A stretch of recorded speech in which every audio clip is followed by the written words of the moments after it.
What's up everybody, E Rivera 94 bringing another action figure review. This time we're taking a look at the SH Figuarts Iron Man Mark III armor from the Iron Man 1 movie. This is Bandai Tamashii Nations.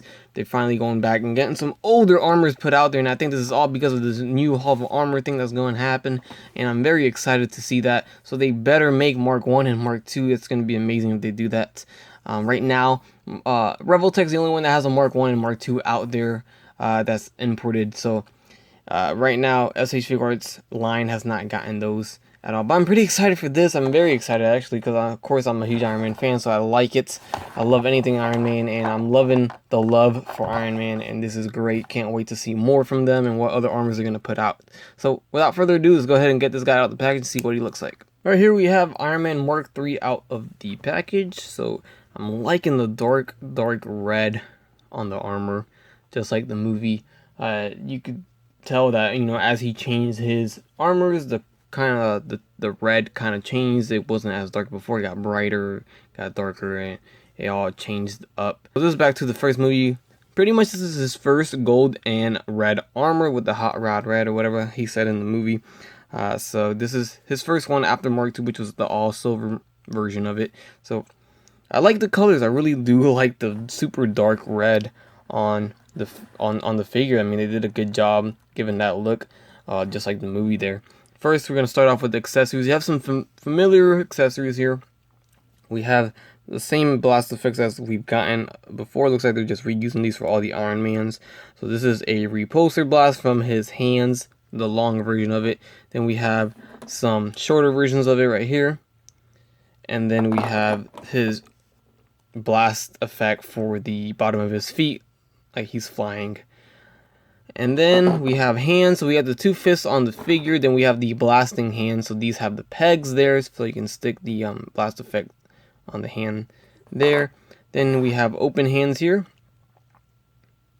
You can see that there's peg holes for the hand guard, so it looks like we're using the same hand guard for everything. You have to switch them out. I don't really like that, but it looks like we're just stuck with that.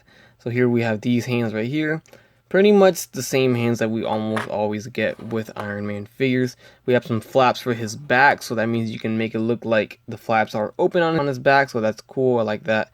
And that's it. That's it for the accessories. Not bad at all. Pretty much your traditional Iron Man accessories. Here we have a closer look at Iron Man. He looks even better up close. I like it a lot. I do have a minor gripe on the eyes. They decided just to leave it completely silver. I don't know what... You know, what does it take them to make the eyes kind of look illuminated or blue like, you know, it's supposed to be when he lights up? At least have it some sort of blue where it looks convincing that it's lit up. Not, you know, of course, but I mean, Hasbro can do it with their Iron Man figures, and I don't see why Bandai can't do it. You know, it's not gonna be completely blue. It's got, you know what I mean? It's the white with the blue on the outside of the eyes, and it looks like it's lit up. And that's all I want. So the silver looks a little off to me, just doesn't look right. I don't know, but it doesn't completely destroy the figure. It's okay. The chest, the arc reactor on the chest is not lit up either. It's just, you know, it looks like it's just off. It's just silver there. So it's okay, you know. As an Iron Man fan, I wish it was kind of looking like it lit up or something. But other than that, I think overall everything else came out very nice, and I like the paint detail that they do on the figure. So you can see the back here. Looks like these kind of flap open right here, so that's pretty cool. So let's get on to some of the articulation of the figure. We have the head going left and right, up and down. We do have a neck joint there, so you can see that moving there. So pretty much your traditional SH Figuarts articulation for Iron Man. We have the arms going forward and back, in and out. Good hinge on the shoulder guard, so it does not hinder any of the arm articulation there. I love that. Whoops, there goes the hand guard, and this is exactly what I was talking about. Why I hate the hand guard. They kind of fall apart. So we have a bicep swivel, double jointed elbows, going to the wrist. It does swivel on a ball joint, and it kind of works as a hinge, but it's only a ball jointed wrist, but you can still kind of hinge it even though there's not a hinge there. The shoulder, of course, we have the socket there for the shoulder, so good movement there. Diaphragm joint, you can move back this much, crunch forward that much. We do have a swivel at the waist. You can see there's a diaphragm swivel too as well. The legs go forward and back. They do drop down SH Figuarts style, so you can, it looks ugly, but you can make the leg go forward even more, but you're gonna have to pop it back up to make it look a little bit more natural. The legs split open as well. It looks like the right leg more so than the left, but I think once you drop it down, yep, you can split it, or spread it better. I do have a thigh swivel. I'm not sure if I mentioned that. There's a double jointed knee, and the feet are die cast, so that's traditional for Iron Man. The ankles go forward and back. They do ankle pivot, and they do swivel left and right. Pretty stiff there. And the toe articulation is stiff as well. It doesn't even move. I think it doesn't even move, but it's there.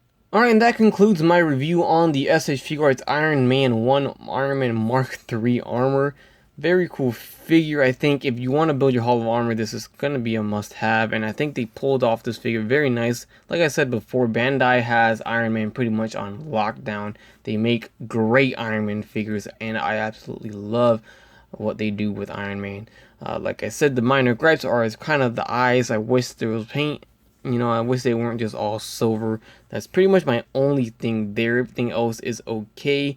I kind of wish they would add little things that would make it a little bit kind of like things from the movie, like maybe a rocket from his arm when he shot the tank and he walked away, stuff like that, or maybe a missile that comes from his shoulder. I don't know, something that we, some fun factor that we kind of remember from the movie, and we're like, oh yeah, I remember that scene. And I wish they would put some things like that, because they do that for Dragon Ball Z, and it'd be kind of cool if they did that with Iron Man 2, but we don't get that, but it's okay. I think the figure itself is very nice, and they did the paint and sculpt spot on, and fantastic work as always by Bandai. So with that said, I hope you guys enjoyed the review. Please leave a like, comment, subscribe if you guys would like, and you guys have a great day. Bye. That's crispy.